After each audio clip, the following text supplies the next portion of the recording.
عزیز دوستوں، بزرگوں اور بھائیوں، اللہ تبارک و تعالی اس دنیا کے اندر بہت سارے لوگوں کو منصب اور مقام عطا فرماتا ہے۔ بہت سارے لوگ ایسے ہوتے ہیں جنہیں اللہ تبارک و تعالی زندگی میں بڑے بڑے مواقع عطا کرتا ہے۔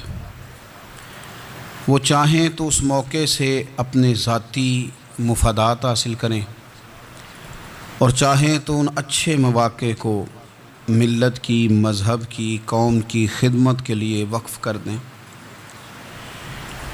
کچھ لوگ ایسے ہوتے ہیں کہ جو کسی مقصد کے حصول کی طرف سفر تو کر رہے ہوتے ہیں، لیکن اس کے پیچھے زیادہ تر ان کے ذاتی مفادات کار فرما ہوتے ہیں،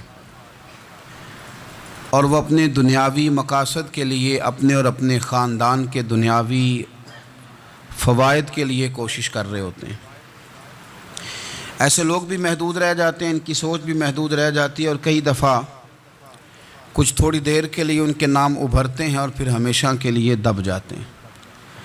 کچھ لوگ ایسے ہوتے ہیں جو زندگی کے اندر اللہ کے لیے، اللہ تعالیٰ کی رضا کے لیے، رسول پاک صلی اللہ تعالیٰ علیہ وسلم کی خوشنودی حاصل کرنے کے لیے، دین کی، ملت کی، ملک کی سربلندی کے لیے آگے آنا چاہتے ہیں۔ میرا رب کریم قرآن مجید سورہ حج میں ارشاد فرماتا ہے کہ الذین ان مکناہم فی الارض، کچھ لوگ ایسے ہیں کہ اگر ہم انہیں زمین میں اقتدار دیں، زمین میں اگر ہم انہیں قابو دیں تو وہ کیا کریں گے؟ اقاموا الصلاۃ و آتوا الزکوٰۃ، وہ نماز قائم کریں گے، زکوٰۃ ادا کریں گے، وامروا بالمعروف، نیکی کا حکم دیں گے، ونہوا عن المنکر، اور لوگوں کو بری باتوں سے منع کریں گے۔ وہ دینی، فکری، اصلاحی انقلاب برپا کر دیں گے، نماز کو عام کریں گے، زکوٰۃ کو عام کریں گے، بھلائی کا حکم دیں گے اور برائی سے منع کریں گے۔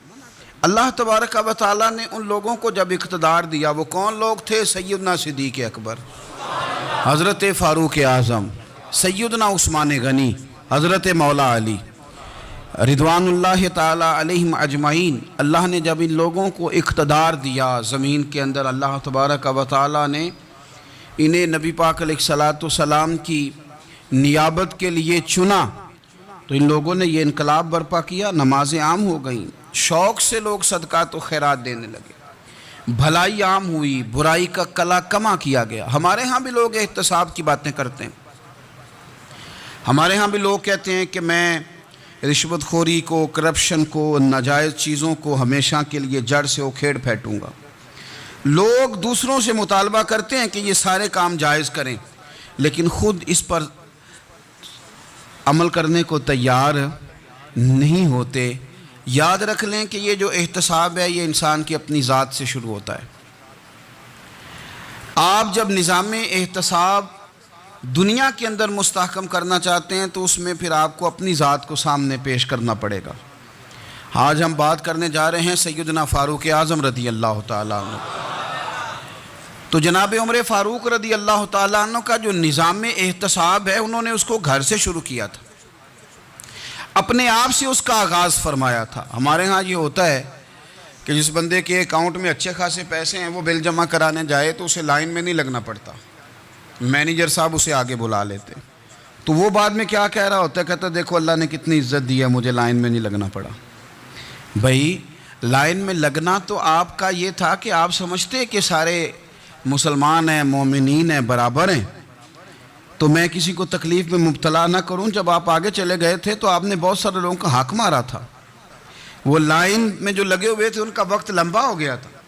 آپ نے تو اپنے آپ کو احتساب کے لیے پیش ہی نہیں کیا، بلکہ آپ نے کہہ دیا کہ جناب میرا تو رتبہ اعلیٰ ہے، لہذا یہ میرا حق بنتا تھا، مجھے تو استحکام ملنا چاہیے تھا۔ یہاں بہت سارے لوگوں نے اپنے حق میں چیزوں کو اور رنگ میں پیش کیا۔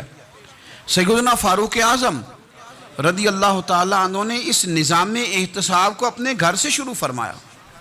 حضرت عمر فاروق رضی اللہ تعالیٰ عنہ اپنے بچوں سے فرمایا کرتے تھے کہ جب میں حکم لوگوں کو کروں گا نا، اپنی رعایا کو، مسلمانوں کو میں کوئی حکم دوں گا تو تمہیں پہلے اس پر عمل کرنا پڑے گا۔ آپ فرمایا کرتے تھے یاد رکھنا، لوگ تمہیں اس طرح دیکھیں گے، لوگ اس طرح تمہیں دیکھیں گے جس طرح گوشت کھانے والا پرندہ گوشت کو دیکھا کرتا ہے.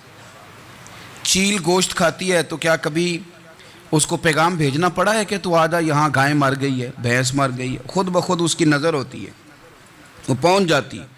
جناب عمر فرمانے لگے میرے گھر والوں, میرے بیٹوں, میری بیٹیوں, میری اہلیہ, لوگ تمہیں اس طرح دیکھیں گے جس طرح گوشت کھانے والے پرندے دیکھتے ہیں. لہذا میں جب کسی کو عمل کروں تو پہلے تمہیں اس پر عمل کرنا پڑے گا جب میں کسی کو حکم دوں.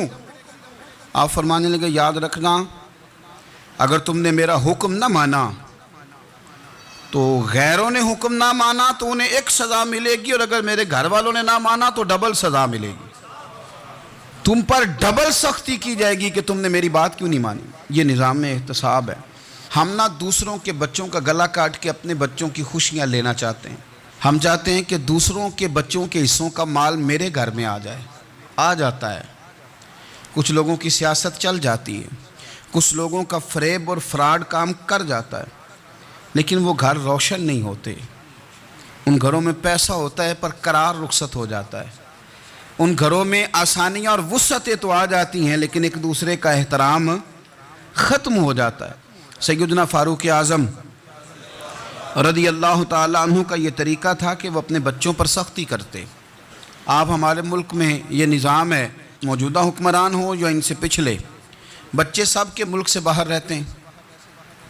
یہاں رہتے ہیں تو محلات میں, باہر جاتے ہیں تو بڑی بڑی آسائشوں میں. ان کے بچوں کے لیے قانون بھی الگ سے ہیں, قاعدے بھی الگ سے ہیں, اور ہمارے ملک کے اندر تو ایک باقاعدہ پروٹوکول کا سسٹم ہے. اس سسٹم سے گزر کر بڑے بڑے لوگ چلنا پسند کرتے ہیں. ہمارے زمانے میں بھی کچھ چیزیں سرکاری ہوتی ہیں خالص, لیکن عجیب نظام ہے نا, ہر چیز کا کرایہ بڑھ جاتا ہے, سرکاری دکان کا نہیں بڑھتا. باقی دکانیں 5-6 سال کے لیے ملتی ہیں, سرکاری دکان پہ آپ قبضہ کرنا چاہیں تو پورے 100 سال کے لیے مل جاتی ہے. چونکہ یہ عام عوام کی پراپرٹی ہے تو اس کے ساتھ جو مرضی کو سلوک کرے. ایک سرکاری چراگاہ تھی جس کے اندر جانور چرا کرتے تھے. ہمارے ہاں بھی پنجاب میں کچھ جگہیں ہوتی ہیں تو ہم لوگ کہتے ہیں شام لاٹ ہے. سرکاری چراگاہ میں جانور چرا کرتے تھے. حضرت عمر فاروق رضی اللہ تعالیٰ عنہ کے صاحبزادے سیدنا عبداللہ ابن عمر رضی اللہ تعالیٰ عنہ نے بھی ایک اونٹ خرید لیا. تو سب لوگوں کے جانور سرکاری چراگاہ میں چرتے تھے, آپ نے بھی اپنا جانور وہاں چرنے کے لیے, کھانے پینے کے لیے چھوڑ دیا. وہ جب اونٹ آیا تو پتلا تھا, کچھ دنوں کے بعد وہ فربا ہو گیا, طاقتور ہو گیا, موٹا تازہ ہو گیا. حضرت سیدنا عبداللہ ابن عمر رضی اللہ تعالیٰ عنہ نے بیچا تو وہ ڈبل قیمت سے بھی زیادہ کا بکا, کیونکہ پہلے دبلا پتلا تھا, اب موٹا تازہ فربا ہو گیا. حضرت سیدنا فاروق اعظم رضی اللہ تعالیٰ عنہ کو پتہ چلا تو بلایا, فرمایا پتر اونٹ بیچ دیا ہے؟ ابا جی بیچ دیا ہے. فرمایا کتنے کا خریدا تھا؟ اتنے کا. بیچا کتنے کا؟ ڈبل قیمت بتائی. فرمایا اس طرح کر کے اصل رکھ لے اور جو اوپر ملی ہے مجھے دے دے. حضور آپ نے کیا کرنی ہے؟ فرمایا میں سرکاری خزانے میں جمع کروں گا.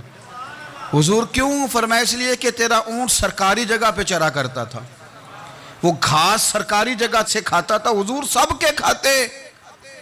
حضرت عبداللہ ابن عمر کہنے لگے سب کے کھاتے ہیں. آپ فرمانے لگے تو سب میں شامل نہیں ہے, تو امیر المومنین کا بیٹا ہے, تجھے میں یہ حق نہیں دے سکتا, تیرے اوپر تھوڑی سختی زیادہ کی جائے گی, تجھے یہ حق نہیں ملے گا.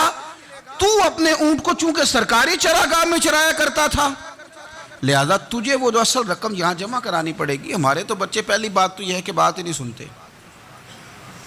یہ سب کے بچوں کی بات کر رہا ہوں, وہ ٹیچر کے بچے ہوں, سیٹھ کے بچے ہوں, پیر کے بچے ہوں, امام صاحب کے بچے ہوں, کسی کے بچے ہوں, پہلے تو سنتے نہیں. اور اللہ خیر کرے اگر آپ کوئی سنانا چاہیں تو فوری طور پر وہ ہوم منسٹری کے پاس پہنچ جاتے ہیں, ان کی اماں ان کی وکیل بن جاتی, آپ کہہ ہی کچھ نہیں سکتے. حالات رخ بدل جاتے. اس کا نقصان یہ ہوتا ہے کہ ان کو تراشا نہیں جا سکتا, ان کو ہیرے نہیں بنایا جا سکتا, ان کے اوپر کچھ ایسی میل کچیل چڑھ جاتی ہے جو بڑی عجیب و غریب ہوتی. اور کچھ لوگ ایسے ہوتے ہیں جو خرابی کرنے میں بھی اپنا کردار ادا کرتے ہیں, خرابی کرنے میں. اور بڑے لوگوں سے منسلک ہونے کے لیے لوگ رستے تلاش کرتے ہیں, رستے. میں چونکہ چیزوں کا مطالعہ کرنے کا بڑا شوقین ہوں تو میں میری والدہ داخل تھیں کئی سال پہلے ہسپتال میں، تو مجھے اس ہسپتال میں کچھ دن رہنا پڑا۔ ایک پرائیویٹ ہاسپٹل تھا، تو اس میں انہوں نے جگہ جگہ لکھ کے لگایا تھا ملازمین کو بخشیش نہ دیں، ہم ان کو بڑی اچھی معقول تنخواہ دیتے ہیں، سیلری بڑی عمدہ ہے، تو لوگ بخشیش نہ دیں۔ میں نے جو مینجمنٹ کے لوگ تھے ہاسپٹل کی، ان میں سے ایک سے میں نے کہا کہ اگر کوئی بندہ اپنی خوشی سے دینا چاہے تو آپ نے بڑا موٹا لکھ کے لگایا برائے مہربانی ان کو بخشیش نہ دیں۔ اس نے بڑی قیمت، سادہ آدمی تھا پر میری بڑی اس نے مجھے بات بتائی، مجھے نفع ہوا۔ کہنے لگے مولوی صاحب، جب کچھ امیر لوگ ہسپتال میں مریض لے کے آتے ہیں تو وہ صفائی والے کو پہلے ہی 500 روپیہ دکھا لیتے ہیں آتے ہی، پھر وہ جیسے آواز دیتے ہیں صفائی والے فٹافٹ اندر آتے ہیں، ان کا کمرہ صاف کرتے ہیں۔ تو سارے تو بیچارے اتنے مالدار نہیں ہوتے کہ آتے ہی پہلے کام والے کو 500 دیں۔ پھر نقصان کیا ہوتا ہے کہ یہ جن کی ذمہ داری ہے بہت ساری ڈیوٹیاں کرنے کی، یہ ڈیوٹی نہیں کرتے، یہ پلٹ کے ان کے طرف دیکھتے ہیں جن کے گھر سے سالن صحیح آتا ہے، ادھر ان کی توجہ زیادہ ہو جاتی ہے، جو نوٹ ان کو زیادہ دکھاتے ہیں، جو پھل لے کے آتے ہیں تو آدھا ان کو دیتے ہیں۔ تو ہم یہ کہتے ہیں یہ کام ہی نہ کرو، یہ اپنی تنخواہ پہ کام کریں تاکہ ہر آنے والے کا درد سمجھیں، ہر ایک کو یکساں یہ سروسز فراہم کریں۔ تو ہم یہ کام کرتے ہیں۔ ہم ایم پی اے کے اور کسی سے ہمارا تعلق نہ بنے تو ہم جناب اس کے ڈرائیور سے ہی تعلق بنا لیتے ہیں، ہم وہ جو آپریٹ کرنے والا ہوتا ہے ٹیلی فون اسی سے بڑا تعلق بناتے ہیں، اس کو مٹھائی کا ڈبہ جلدی پہنچا دیتے ہیں۔ تو اسی طرح سے بڑے لوگوں کی اولادوں کو بگاڑا جاتا ہے۔ حضرت عاصم بن عمر رضی اللہ تعالیٰ عنہ، یہ سیدنا فاروق اعظم کے بیٹے تھے، مصر گئے تو لوگوں کو پتہ چلا حضرت عمر کے بیٹے آئے، لوگوں نے تحفے دیے، بڑی بڑی چیزیں آپ کو دی، حضرت عمر کا بیٹا آیا، بڑے گفٹ دیے۔ تو صاحبزادے واپس آئے تو ان کے پاس بڑے تحائف تھے۔ سیدنا عمر فاروق رضی اللہ تعالیٰ عنہ نے دیکھا تو فرمایا ادھر لانا تحفے۔ کہا بڑی لوگوں نے مجھے دیے ہیں۔ فرمایا تو نے کیوں بتایا تھا کہ میں امیر المومنین کا بیٹا ہوں؟ کہا حضور ان کو ویسے ہی پتہ چل گیا۔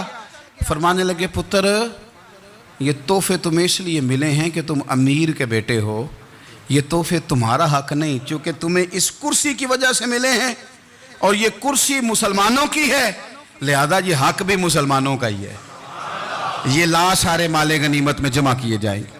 آپ اپنے گھر سے جب احتساب شروع کرتے ہیں، اپنے گھر سے، اور یہ یاد رکھیں یہ جو لوگ آتے ہیں آپ کے بچوں کو نوازنے کے لیے، یہ انہیں خراب کرتے ہیں، بگاڑ پیدا کرتے ہیں، یہ عجیب و غریب سی چیزوں میں مبتلا کر دیتے ہیں، بچوں کا نقصان ہوتا ہے کل کلام۔ پھر جو شاپر اچھا لے کے آئے پیر صاحب کے بچے ذرا اس سے پیار سے ملتے ہیں، نقصان ہو جاتا ہے، یہ دستے نگر ہو جاتے ہیں، یہ لوگوں کی طرف جیتے ہیں، دوسروں پہ ڈیپینڈ کرنے لگتے ہیں۔ حضرت ابو موسیٰ اشعری رضی اللہ تعالیٰ عنہ نے پہلے تو ایک قلین بڑا سونا تھا، تو آپ نے حضرت عمر کے گھر بھیج دیا کہ چلو ان کے گھر میں ان کی اہلیہ بچھا لیں گی، کہیں سے تحفہ آیا۔ پھر وہ جس کمرے میں مال غنیمت اور خزانہ رکھا جاتا تھا اس کی صفائی کر رہے تھے تو ایک دینار مل گیا، تو وہ دینار بچے سارے جا رہے تھے، تو ان میں سے حضرت عمر کے ایک بیٹے کو چھوٹے کو بلایا اور بلا کے کہا پتر یہ دینار لے لو۔ حضرت عمر نے دیکھا کہ بیٹے کے ہاتھ میں دینار بھی ہے اور گھر میں قالین بھی ہے، ایک موقع پہ وہ قالین گیا، ایک موقع پر بچے کو ایک دینار دیا۔ تو حضرت عمر اپنی اہلیہ سے پوچھنے لگے یہ کہاں سے آیا قالین؟ کہا جناب ابو موسیٰ اشعری رضی اللہ تعالیٰ عنہ نے بھیجا ہے۔ بیٹے سے پوچھا دینار کہاں سے آیا؟ کہا مجھے انہوں نے ہی دیا ہے۔ آپ نے وہ دینار بھی لیا اور قالین بھی لیا اور اس کو لپیٹا اور جناب ابو موسیٰ اشعری کو بلایا اور اتنے سخت ناراض تھے، فرمانے لگے ابو موسیٰ اشعری سے کہنا میرے پاس پیدل آئے، گھوڑے پہ نہ آئے۔ اور جب آئے حضرت ابو موسیٰ اشعری تو جناب عمر اتنے ناراض ہوئے کہ وہ قالین لپیٹ کے تو ان کے سر پہ مار دیا۔ فرمانے لگے پکڑو اپنا دینار، تمہیں پورے مدینے میں میرے بیٹے کے علاوہ کوئی اور نہیں ملے تھا جسے تم خراب کر سکو، میرا پتر ہی ملا تھا بگاڑنے کی، کس نے اجازت دی تم میرے بیٹے کو دینار دو؟ کیوں لائے تم میرے گھر میں قالین؟ حضرت عمر فاروق رضی اللہ تعالیٰ عنہ فرمانے لگے میں زمین پہ سونے کا عادی ہوں، زمین چٹیل بھی ہو تو رب کا بندہ بن کے سوتا ہوں تو اللہ مجھے آرام اور سکون کی نیند عطا فرما دیتا ہے، مجھے تمہارے مخملوں کی اور قالینوں کی ضرورت نہیں ہے۔ احتساب یہاں سے شروع ہوتا ہے بھائی، یہاں ہم نہ اپنے گھر میں بیٹھ کے مایوس باتیں کرتے ہیں، اور فلانے کے بچے کہاں پہنچ گئے، فلانے کے بعد بڑا پیسہ آ گیا، میں کچے مکان میں رہوں، میں یہ کروں، دیکھو مجھے نہیں سہولی۔ یہ تو آپ مایوسی والی باتیں کر رہے ہیں، یہ تو آپ کمزور باتیں کر رہے ہیں، یہ تو اس طرح کی باتیں تو ہارے ہوئے لوگ کرتے ہیں۔ اس طرح کا لب و لہجہ تو ان لوگوں کا ہوتا ہے جو احساس کمتری کا شکار ہوتے ہیں۔ یہ آپ نے کس طرح کا لب و لہجہ، اور اپنے بچوں کو آپ بھکاری بنا رہے ہیں تاکہ دوسروں کو دیکھیں تو مایوس ہو جائیں۔ اٹھ باندھ کمر کیوں ڈرتا ہے، پھر دیکھو خدا کیا کرتا ہے۔ آپ کا جو احساس ہے وہ اتنا خوبصورت ہو، آپ کے لہجے کے اندر اس قدر ٹھہراؤ ہو، آپ کو اطمینان آ چکا ہو، اور آپ کے بچے کبھی بھی کمپیریزن نہ کریں اپنا کسی کے ساتھ، کبھی بھی انہیں کرنے نہ دیں آپ کبھی بھی۔ وہ کبھی یہ بات نہ کریں کہ فلانے زیادہ اچھا کھاتے پیتے ہیں تو ہم کدھر ہیں، کرنے نہ دیں انہیں بتائیں کہ بیٹا اپنی مٹی پہ چلنے کا سلیقہ سیکھو، سنگ مرمر پہ چلو گے تو پھسل جاؤ گے۔ ان کو بتائیں کہ جو تمہارے پاس ہے یہ خدا کا عطیہ ہے، اسی پر تم نے قناعت کرنی کبھی بھی۔ حضرت زید بن حارثہ سے نبی پاک صلی اللہ علیہ وسلم کو بڑا پیار تھا، پھر ان کے بیٹے حضور کے غلام زادے حضرت اسامہ بن زید کے ساتھ بھی حضور بڑا پیار کرتے۔ لیکن یہ تو مسلمہ حقیقت ہے نا کہ عظمت اور شان تو سیدنا فاروق اعظم کی زیادہ ہے۔ امت کا اتفاق ہے کہ نبیوں کے بعد سب سے بڑا درجہ جناب صدیق اکبر کا، اور پھر اللہ نے مقام عطا کیا حضرت فاروق اعظم کو۔ یہ بڑے لوگ تھے۔ ایک دفعہ مال تقسیم ہو رہا تھا تو حضرت عمر رضی اللہ تعالیٰ عنہ نے نا حضرت اسامہ بن زید کو 4000 دینار دیے، اور اپنے بیٹے عبداللہ ابن عمر کو 3000 دینار دیے۔ تو حضرت عبداللہ ابن عمر گھر جا کے کہنے لگے، ابا جی اسامہ میں وہ کون سی خوبی ہے جو میرے اندر نہیں، اور اسامہ کے باپ میں وہ کون سی خوبی ہے جو آپ کے اندر نہیں۔ تو حضرت عمر کی عاجزی دیکھیے، حالانکہ بالاتفاق دنیا جانتی ہے کہ جناب عمر فاروق رضی اللہ تعالیٰ عنہ افضل ہیں، پھر بھی پتہ اپنے بیٹے سے کیا کہتے ہیں، فرماتے ہیں وہ سن یار، وہ خدمت گزار ہیں نبی پاک کے، وہ بھی حضور کے گھر میں ڈیوٹی کرتے، نوکری کرتے، اور ان کے بیٹے بھی حضور کی نوکری کرتے، یہ خدمت گزار ہیں۔ فرمانے لگے اگر تو نے پوچھ لیا تو سن، پھر میری تو رائے یہ ہے کہ تیرے سے زیادہ اسامہ بن زید حضور کی نظر میں پیارے ہیں، اور اسامہ کا باپ تیرے باپ سے زیادہ نبی پاک کا پیارا ہے۔ کوئی کمپیریزن کرنے نہیں دیا، بچوں کو کسی ایسی جگہ کھڑے ہونے نہیں دیا۔ فرمایا یہ وجہ ہے، یہ انداز ہے کہ تو زیادہ پیارا ہے۔ حضرت عمر فاروق رضی اللہ تعالیٰ عنہ پسند نہیں کرتے تھے، ذرا برابر بھی پسند نہیں کرتے تھے کہ کوئی شخص اور مال آتا تو اپنے رشتہ داروں کو نوازنے سے بچتے۔ مال غنیمت آتا ہے نا، ہمارے ہاں تو اللہ خیر کرے جب کوئی بندہ کونسلر بنتا ہے، چیئرمین بنتا ہے، تو ٹھیکہ کس کو دیتا ہے؟ کوئی چلو بھتیجا مل جائے، کوئی بھانجا مل جائے، کوئی چھوٹا بھائی، اسے بھی کام مل جاتا ہے ساتھ۔ نوازنے پہ لوگ آتے ہیں تو وہ تلاش کرتے ہیں کہ کہاں کہاں کو میرا ہے، وہ ٹینڈر ہی ان کے نام کے پاس ہوتے ہیں جن کی طرف ذرا نظر کرم زیادہ ہوتی۔ حضرت عمر فاروق مال تقسیم کر رہے تھے تو بیٹی آگے کہنے لگی، ابا جی رشتہ داروں کا بھی حق ہوتا ہے، آپ سب کو دیتے ہیں، آپ کے قریب ہی نہیں آتے۔ تو حضرت عمر فاروق نے کیا لفظ کہے، کیا حقیقت ہے، کیا حسن ہے۔ فرمانے لگے پتر یہ مال تیرے باپ کا نہیں مسلمانوں کا ہے، جب تیرے باپ کا ذاتی مال ہوگا تو اپنے رشتہ داروں کو دے گا، یہ مسلمانوں کا مال ہے، یہ اسی حساب سے تقسیم ہوگا جو عدل کا حساب ہے، جو ترازو ٹھیک ہے۔ فرمایا تو مجھے یہ مشورہ نہ دے، یہ مسلمانوں کا مال۔ یہاں سے نظام احتساب شروع ہوتا ہے، یہاں سے انسان آگے بڑھتا ہے، اور پھر کوئی تکلف نہیں کسی پر حضرت عمر کا، کوئی چھوٹا ہے یا بڑا ہے۔ حضرت ابو سفیان رضی اللہ تعالیٰ عنہ سردار رہ چکے ہیں مکے کے، بڑے آدمی، لیکن نظام احتساب میں کوئی چھوٹا بڑا نہیں ہوتا۔ حضرت عمر فاروق مکہ مکرمہ گئے تو لوگوں نے کہا حضور جناب ابو سفیان نے نا گلی میں پتھر رکھے، اور بہت سارے لوگوں کو رستوں میں تکلیف ہو رہی ہے، تو حضرت ابو سفیان رضی اللہ تعالیٰ عنہ سے بھی لوگ کہہ دیتے تو وہ بھی اٹھا دیتے، لیکن لوگوں نے چونکہ وہ سردار تھے، بڑے تھے، تو لوگوں نے ان سے کہا نہیں۔ حضرت عمر جب آئے تو کہا تو جناب عمر نے پرواہ نہیں کی، خود آئے جناب ابو سفیان سے کہا یہ پتھر آپ نے رکھے؟ کہا حضور ہاں۔ فرمایا یہ بھی اٹھائیے، یہ بھی اٹھائیے، یہ بھی اٹھائیے۔ جب وہ اٹھا رہے تھے تو حضرت عمر کہہ رہے تھے شکر نہیں اللہ کا کہ عمر کہہ رہے ہیں اور ابو سفیان مانتے جا رہے ہیں. شکر نہیں. یہ نظام اعتصاب ہے کہ بڑا ہو یا چھوٹا ہو اس کو یہ حق حاصل نہیں ہے کہ مسلمانوں کو وہ کسی تکلیف میں کسی بھی صورت میں مبتلا کرے, کہیں بھی کسی جگہ بھی, اس کو یہ والی اجازت نہیں. حضرت سیدنا عمر فاروق رضی اللہ تعالی عنہ. پھر ایک اور بات تھی, میں کئی دفعہ یہ بات کہتا ہوں اور مجھے ذاتی طور پر اس کا بڑا تجربہ ہے. کچھ لوگ نا خوشامد پسند ہو جاتے ہیں, بڑی عمدہ تعریف کرتے ہیں, اوئے ہوئے ہو پول باندھتے ہیں پورے, آپ کے پاس آئیں گے تو کہیں گے جناب آپ سے زیادہ اچھا بندہ ہی کوئی نہیں. تو وہ نا آپ سے کام نکلواتے ہیں, پھر وہ کسی دوسرے کے پاس جاتے ہیں تو اسی طرح کا رویہ وہ دوسروں کے ساتھ کرتے ہیں. یہ عام لوگوں میں بھی مرض ہوتا ہے, عام لوگوں میں بھی. اور بادشاہ ہو بندہ اگر, پھر تو اس کا دل کرتا ہے میں اگر بادشاہ سلام ہوں تو دو چار بندے دیہڑی پہ رکھ لوں پر میری تعریف ضرور کریں. پابندی ہوتی ہے, لوگ یہ کام بڑے شوق سے کرتے ہیں. اور شیخ سعدی فرمایا کرتے تھے لکڑی کو گھن کھا جاتی ہے اور بڑے لوگوں کو خوشامد کھا جاتی ہے خوشامد. حضرت عمر فاروق رضی اللہ تعالیٰ عنہ اس معاملے میں بھی بڑے مضبوط تھے. ویسے مجھے اور آپ کو اچھا کون لگتا ہے؟ ہماری غلطیاں بتانے والا. ہمارے ایسا فرمایا کرتے تھے اپنے دشمنوں کی باتوں پر بھی غور رکھو, تمہارے دشمن تمہیں نکھار دیتے ہیں. تمہارے اندر جو کوتاہیاں ہوتی ہیں وہ تمہیں پتہ چل جاتی ہیں کہ یہاں میری اصلاح ہو رہی. ان پر غور کرو وہ کیا کہتے ہیں. حضرت عمر فاروق کی تعریف کی ایک بندے نے, کمال تعریف کی.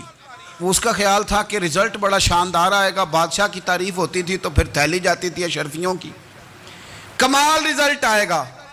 تو حضرت عمر جب وہ پوری کر چکا نا بات تو فرمانے لگے تو خود بھی ہلاک ہوا اور مجھے بھی ہلاک ہی کر دیا ہے, خود بھی تباہ ہوا ہے مجھے بھی تباہ کر دیا. کس طرح کی باتیں کر رہا ہے. ایک بندہ اور آیا اور اس نے آ کے کہا کہ پوری امت میں سب سے افضل ہے فاروق اعظم آپ ہی ہیں.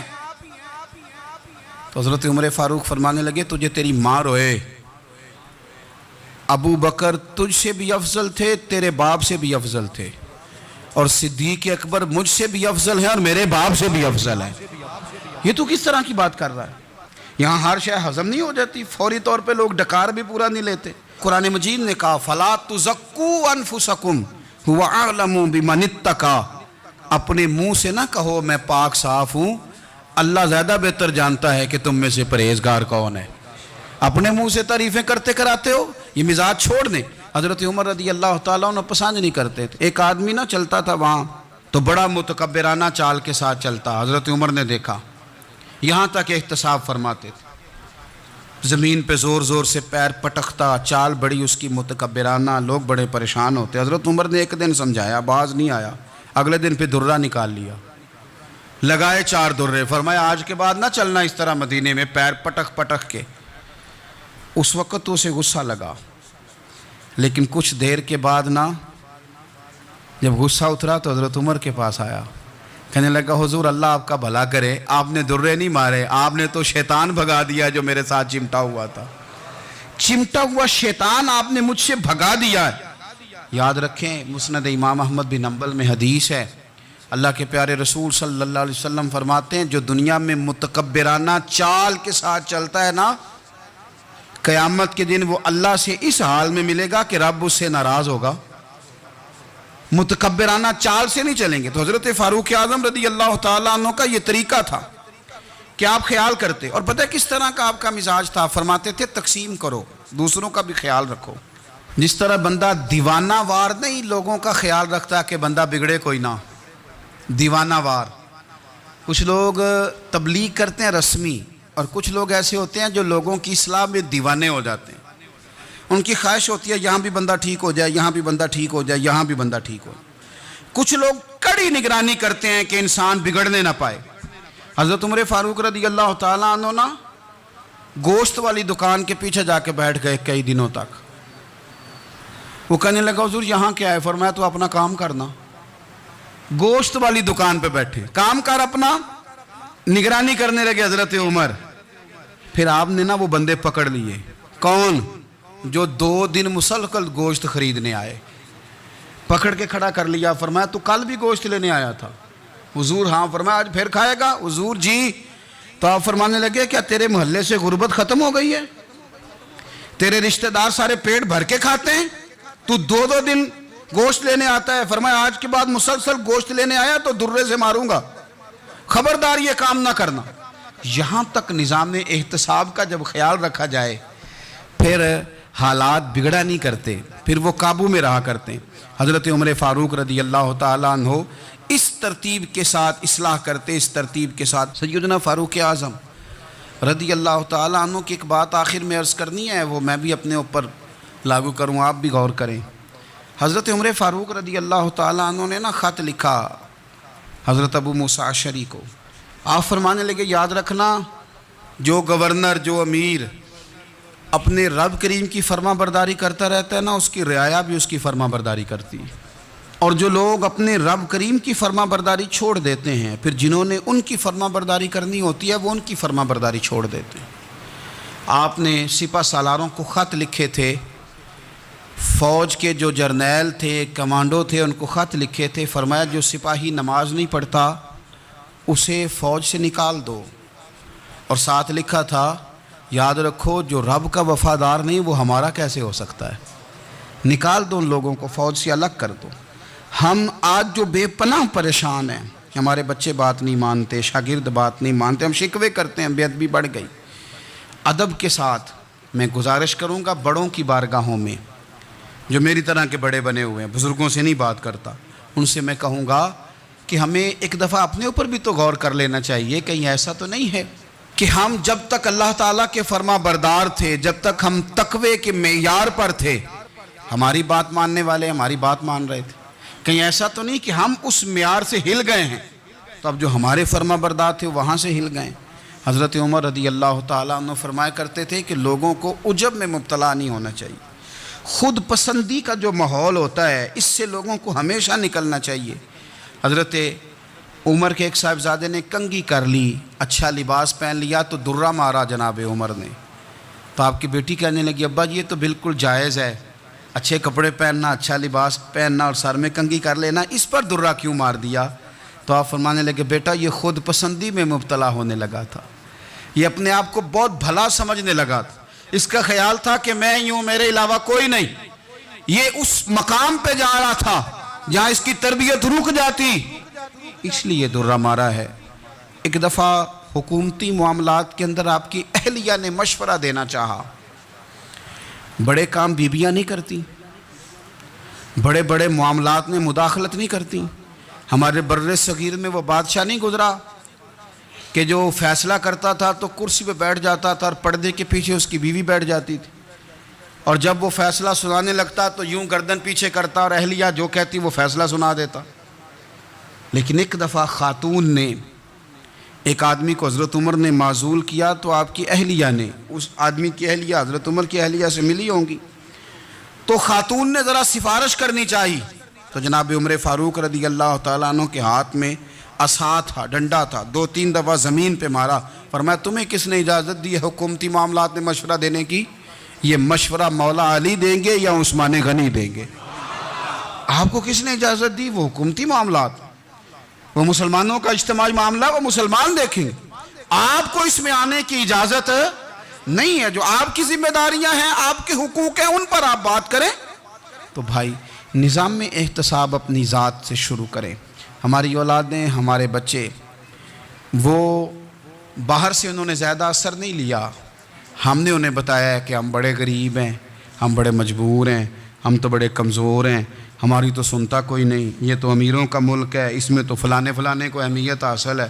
ان باتوں نے ہمارے بچوں کو کمزور کیا ہے، ان باتوں نے ہمارے بچوں کے دلوں میں احساس کمزوری پیدا کیا ہے۔ آپ ان کو جینا سکھائیں، آپ ان لوگوں کو بتلائیں کہ رب کریم نے جو تمہارے لیے بہتر سمجھا وہ تمہیں اپنے فضل سے بڑا عطا فرمایا ہے۔ آپ ان کو ان کے مقام پر رہ کر خوددار اور قناعت پسند ہونا سکھائیں، آپ یقین کریں گھر امن والا بن جائے گا۔ بچے اگر بھنا ہوا گوشت کھا رہے ہوں اور پھر بھی لاڑی رہے ہوں کہ مسالہ میری مرضی کا نہیں، سٹائل میری مرضی کا نہیں، ٹیسٹ میری مرضی کا نہیں، یہ والا گوشت میں نے نہیں کھانا، یہ اس طرح کر کے بنا ہوتا تو پھر میں نے کھانا تھا۔ وہ زیادہ خوفناک صورتحال ہو جاتی ہے۔ لیکن اگر ابا جی اماں جی گھر والے کھیتوں میں کام کر رہے ہوں اور بچے اچار کے ساتھ روٹی لے کے جائیں اور بننے پہ بیٹھ کے پھٹے پہ بیٹھ کے وہ پھر کھانا شروع کریں، اور جب وہ اچار آئے اور وہ ایک دوسرے کو کہیں کہ آج تو 2 کلے ہو گئے میرے کام کے، اس دفعہ تو دیکھنا ہماری فصل کتنی شاندار ہوگی، ایک دوسرے کو دیکھ دیکھ کے وہ ہنسیں اور مسکرائیں اور ان کی باتوں میں لذت ہو، اور پھر وہ کہیں کہ آم بڑے اچھے مل گئے تھے، دیکھو اچار کتنا سونا آ گیا ہے، دیکھو یہ کس قدر زیادہ اچھا ٹیسٹ ہے، تیل بھی بڑا اچھا ہے، گل بھی بڑے وقت پہ گیا ہے۔ آپ یقین کریں یوں لگتا ہے کہ کائنات کی سب سے بہترین روٹی یہ لوگ کھا رہے ہیں۔ یہ سوچ حضرت عمر نے ہمیں دی ہے، یہ فکر جناب عمر نے ہم تک پہنچائی ہے۔ اللہ ہمیں سمجھنے کی توفیق عطا فرمائے۔ آخر دعوایا ان الحمدللہ رب العالمین۔